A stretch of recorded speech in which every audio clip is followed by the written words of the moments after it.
See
sihlala sizulele sihlala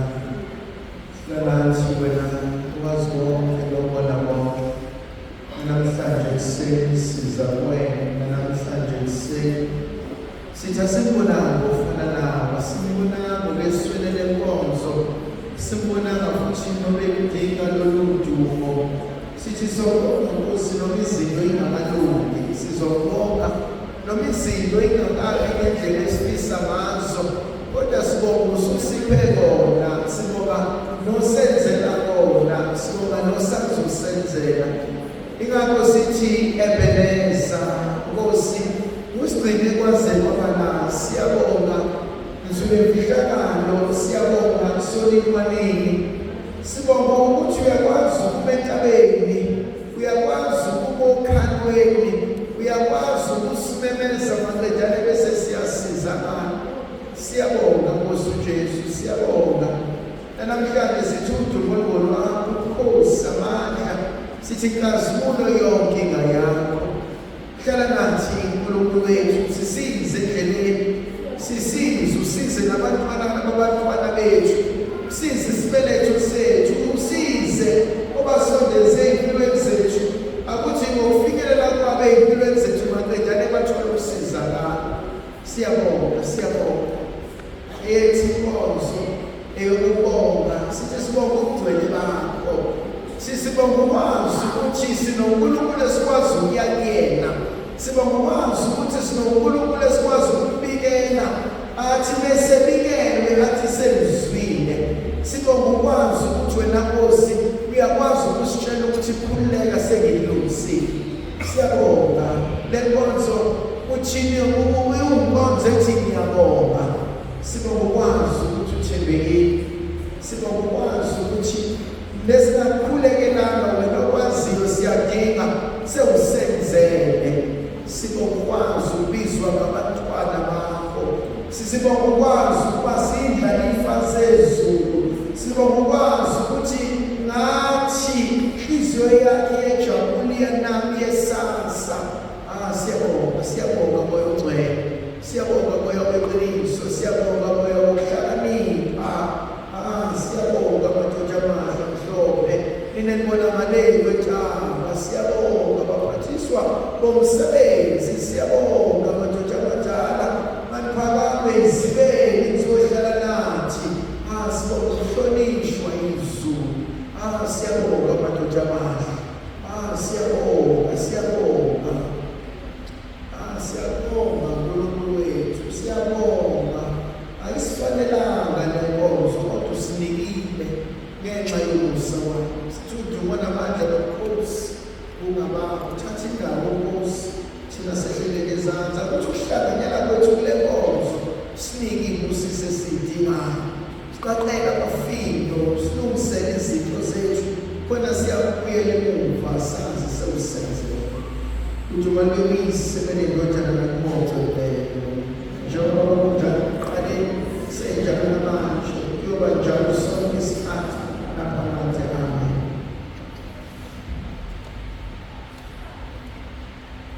Makatuyiswe uJesu Kristo. Manje izandla zami ngifisa uma sibuke indaba kaZefaniya umprofethe. uZefaniya izandla zami ungumprofethe oqala ukusebenza.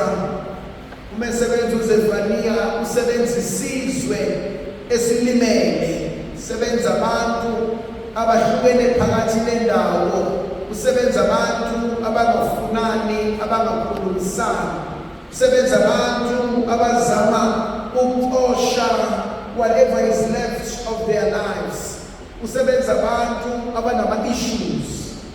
Zephaniah chapter 3 verse 14 kuze kube uverse 18.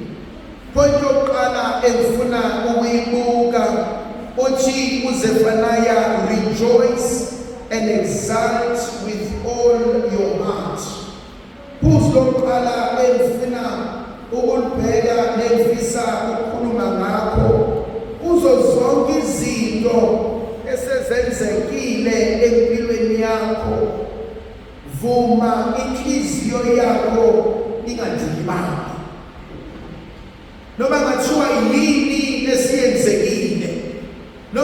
ngathiwa yini odlule kuyona, noma ngathiwa yini abayenza kuwena, whether bakugobholotihlo or bakhipha inyumbazane or bahlekisa ngawe. Point number 1, fill your heart with gladness. Ungavumi umuntu akuphuphe ukujabula kwakho. Ungavumi nawe uqobo lwakho udayise ngokujabula kwakho. Now khona umehluko phakathi kwe-happiness ne-joy. Khona umehluko phakathi kokujabula kwesikhashana okungumlilo wamaphepha, ukujabula ngoba nakho kunento engiyitholile, kunokujabula okusuka ekujuleni kwenhliziyo, the sense of joy, owaziyo ukuthi ngingabhekana nanoma inani empilweni kodwa ngizwa ukuthula, ngizwa ukwenama, ngizwa injabulo engingaboni ukuthi ukhona ongangiphuca yona.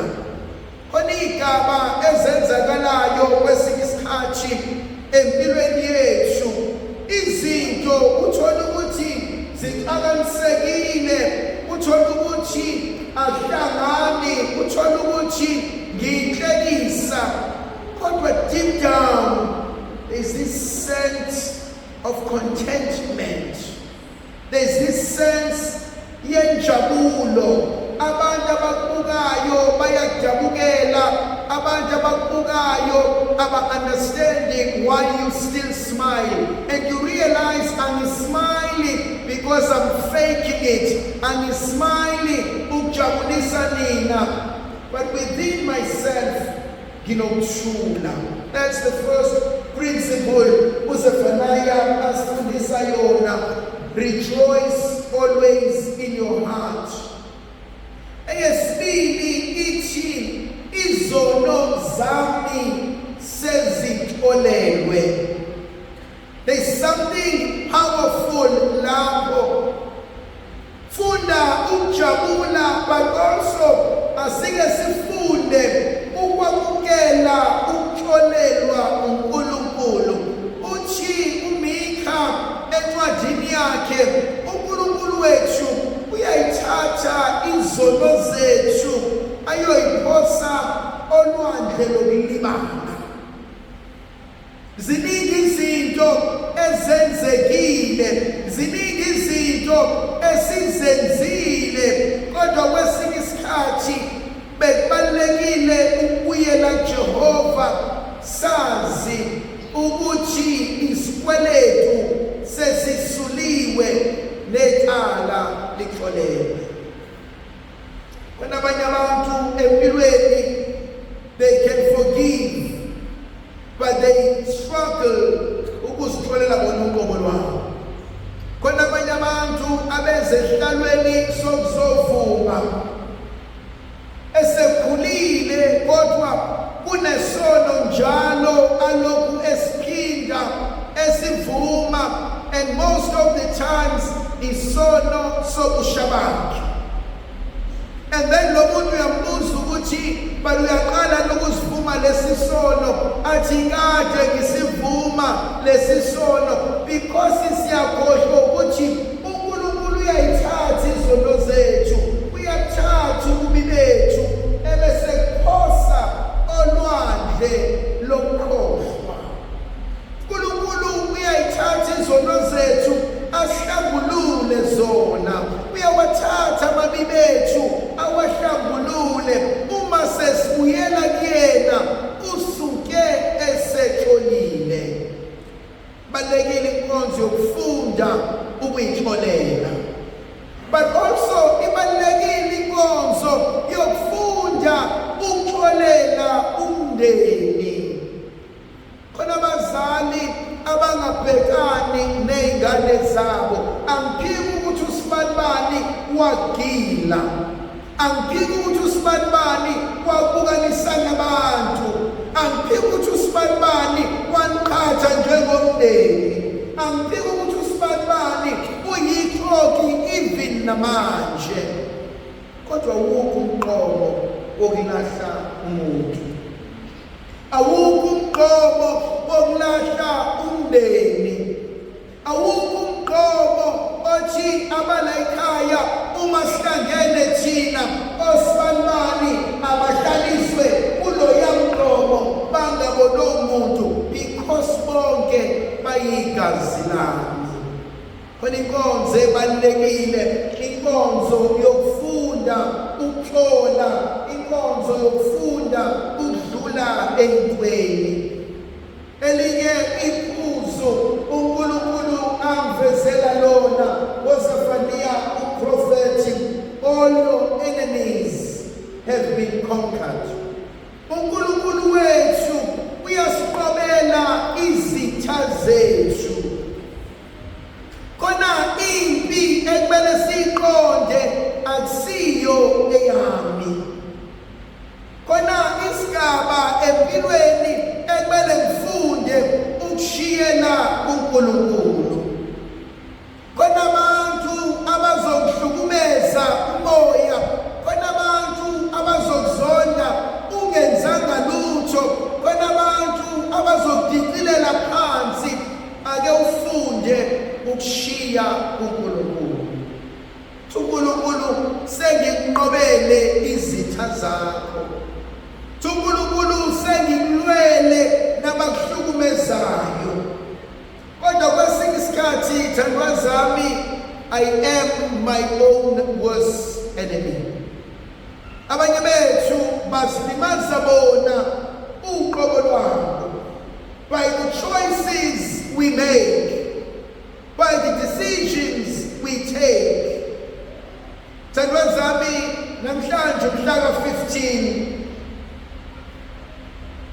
khona abagcina ukuhola ngo-October, ngoba imali kaNovember sebeyidlile.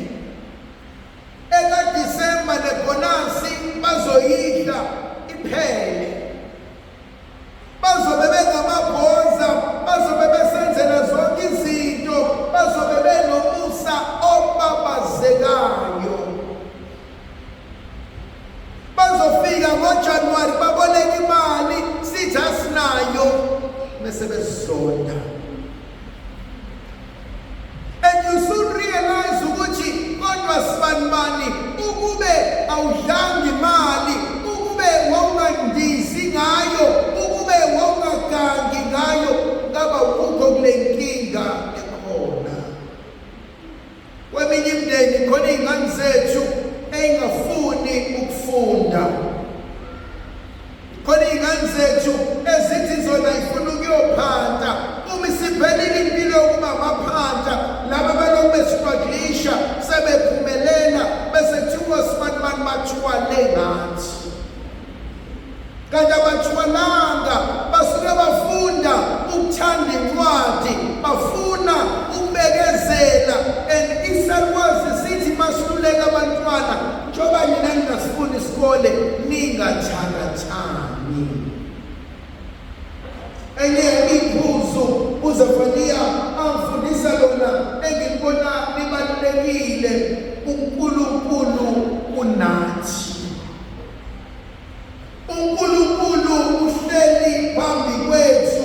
uNkulunkulu uhamba nathi endleleni. Ngiyayithanda leyo nto. Noma ngihamba phansi kwethunzi lokufa, esigodini esimnyama, angesabi lutho, ngoba wena Nkosi unami. The gift of the presence. Ungena nami emgodini, uhamba nami ekufeni, uhamba nami ebumnyameni, uhleli nami ey'nkingeni, akasoze angishiya. Is always present. And so Zefaniya kukho konke okwenzakalayo uthi uNkulunkulu wethu uhlezi enathi, ehamba kanye nathi. Iphuzu lami elilandelayo, ningesabi, do not be afraid. afraid. Bangakithi thina who live a life of fear.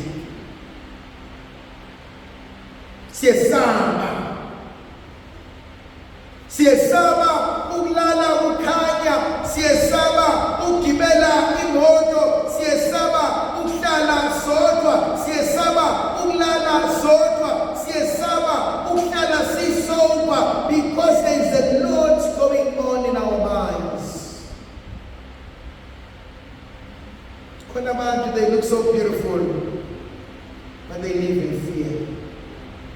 Khona omunye umuntu ohlezi ephuzile, not because uyathanda ukuphuza, kodwa uyasaba once wasoba iy'nkinga zimbeka nawe. Khona omunye umuntu osabayo ukuba semndenini.